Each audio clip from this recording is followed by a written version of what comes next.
हम ठान ले जिनका मोहम्मद नाम है। अल्हम्दुलिल्लाह वहदा वस्सलातु वस्सलामु अला मन ला नबिय्य बअदा अम्मा बअद फअऊज़ु बिल्लाहि मिनश शैतानिर रजीम बिस्मिल्लाहिर रहमानिर रहीम। क़ाल अल्लाहु तबारक व तआला व अतीउल्लाह व रसूलहु व ला तनाज़अू फतफ़शलू व तज़हब रिहुकुम वस्बिरू इन्नल्लाह मअस साबिरीन। हज़रात मुअज़्ज़ज़ सामिईन किराम और यहाँ पर तशरीफ़ फरमा प्रशासनिक शोबे से ताल्लुक़ रखने वाले बहुत ही काबिल ताज़ीम मेहमानान इज़्ज़ाम और इस सारा सरज़मीन पर जो है यहाँ पर जहाँ ये डॉक्टर आबिद साहब ने डॉक्टर यूसुफ साहब की याद में ये दीनी तालीम का एक इदारा और मरकज़ बनाया है। आज हमें उनकी याद को याद करना बहुत ज़रूरी है। मैं वो तो यहाँ मौजूद नहीं है, अगर इसके कि मैं उसका कुछ तज़किरा करूँ। आज यहाँ पर हाज़िरी अचानक मालूम भी नहीं, किसी को साथियों को भी मालूम नहीं, तंजीम के दुकान को मालूम नहीं, लेकिन ये सिर्फ डॉक्टर यूसुफ साहब की मोहब्बत है और हज़रत मौलाना कारी यूसुफ साहब हफ़िज़हुल्लाह तआला की कोशिश और मास्टर आबिद साहब की मोहब्बत और उनकी दावत पर हाजिर हुई है। हज़रात मोहतरम साथियों, जब मेहमान इल्ज़ाम में तशरीफ़ रखते हैं उनकी तवज्जो चाहते हुए कि मंजिल की जुस्तजू में क्यों फिर रहा है राही, मंजिल की जुस्तजू में क्यों फिर रहा है राही, इतना अजीम बन जा कि मंजिल तुझे पुकारे। मास्टर आबिद साहब, मैं आपकी तवज्जो चाहता हूँ कि दर्द मिल्लत है तो आवाज़ उठानी होगी और मिल्लत के साथ साथ दर्द समाज है तो आवाज़ उठानी होगी और सूरत हाल ज़माने को बतानी होगी। और तू जो उठ जाए अगर जुल्म व तशद्दुद के खिलाफ, तू जो उठ जाए अगर जुल्म व तशद्दुद के खिलाफ, तेरे ईमान की ये जिंदा निशानी होगी।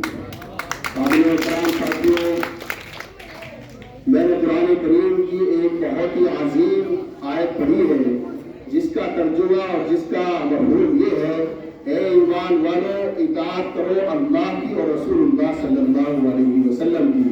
अल्लाह ने कायनात बनाई और मोहम्मद रसूलुल्लाह सल्लल्लाहु अलैहि वसल्लम के सदक़े में बनाई, तो किसकी इताअत करो? अल्लाह की और रसूलुल्लाह सल्लल्लाहु अलैहि वसल्लम की, यानी उसकी जिसने कायनात बनाई और फिर उसकी के जिसके सदक़े में बनाई। तो मोहतरम साथियों, फिर फरमाया कि आपस में मुत्तहिद रहो, आपस में झगड़ा ना करो, आपस में जो है बटो नहीं, आपस में मुंतशिर ना हो। अगर तुमने इस तरह की जो है बुज़दिली का मुजाहिरा किया तो तुम्हारी जो बदीन ताकत है, हिंदू मुस्लिम सिख ईसाई, तो ये तुम्हारी जो ताकत है ये उखड़ जाएगी और फिर तुम जो है कमजोर हो जाओगे, फिर तुम्हें नुकसान उठाना पड़ेगा। मोहतरम साथियों, सबसे पहले हमें जो है ये वादा करना है कि हमें मुत्तहिद रहना है। कोई हिंदू भाई हो, सिख हो, मुसलमान हो, जैनी हो, पारसी हो, हम सब एक हैं, हम सब इस मुल्क के वासी हैं।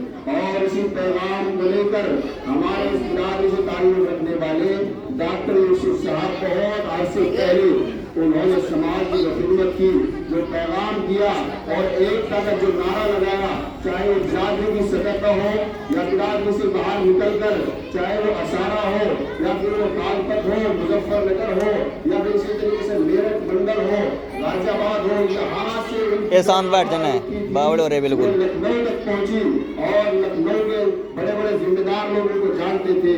मैं उनकी याद में एक बात आप हजरात को गोश गुजार कर दूं।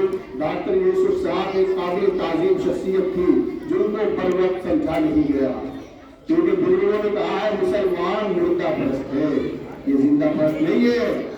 जब मर जाते हैं तो कहते हैं बहुत कामयाब आदमी था, बहुत जिम्मेदार आदमी था, बहुत काबिल ताज़ीम और अच्छा आदमी था, लेकिन चला गया। लेकिन फिर पछताए क्या हो जब चिड़िया चुग गई खेत, फिर क्या पछतावा जब वो काम का आदमी था, उस वक्त हमें कदर करनी चाहिए थी।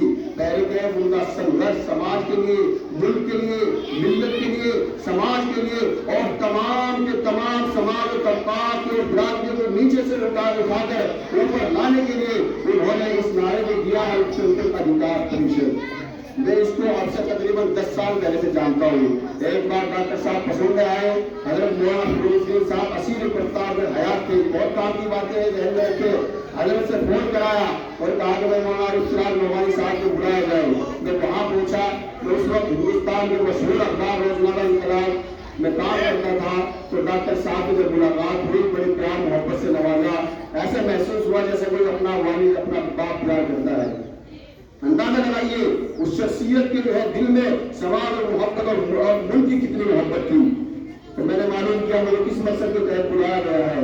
تو ڈاکٹر صاحب نے مجھے بینر لگایا اور اس کے مقاصد سمجھائے اور مقاصد کے ساتھ ساتھ وہ تمام ریکارڈ دکھائے کہ دیکھیے ہم لوگوں نے اس طریقے سے کام کیا سماج کے لیے, ملک کے لیے, ملت کے لیے اور آگے کا مستقبل کا ہمارا یہ مشن ہے.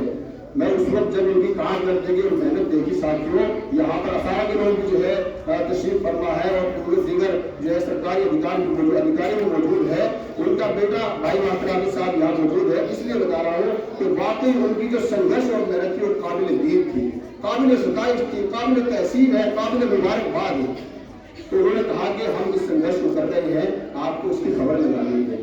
میں نے کہا ڈاکٹر صاحب آپ بالکل جو ہے جو خدمت ہوگی یہی کی نہیں بلکہ پورے ہندوستان کی چاہیے کہ جہاں کی بھی کوئی آپ کی کوئی رپورٹ ہو آپ مجھے دیں.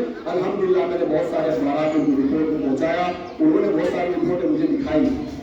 یہ تو ان کی خدمات اور جو ہے مسلسل قربانیوں کا نتیجہ ہے کہ آج ان کے بیٹے اور ان کے جانشین جناب قابل احترام عزت مآب جناب بھائی ڈاکٹر محمد عابد صاحب جنہوں نے الحمدللہ تعلیمی مشن کو لے کر اور ان کے چھوڑے ہوئے مشن جو چھوڑ کر ہمیں یہاں دنیا میں جو مشن تھا ان کا جو چھوڑ کر چلے گئے اس مشن کو پھر سے انہوں نے اٹھایا اور اس مقصد کو لے کر پھر سے وہ آگے بڑھے. میں ان کے لیے مبارکباد پیش کرتا ہوں کہ اللہ تبارک و تعالیٰ آپ سے ایسے ہی جو ہے ہر طریقے سے ہر سماج کے لیے ہر موقع سے خدمت لیتا رہے. اللہ آپ کی برکت عطا فرمائے. ساتھیوں بہت کام کی بات میں آپ کے سامنے گوش گزار کر رہا ہوں. ایک نبی حضرت ابراہیم علیہ السلام کا نام سنا ہوگا.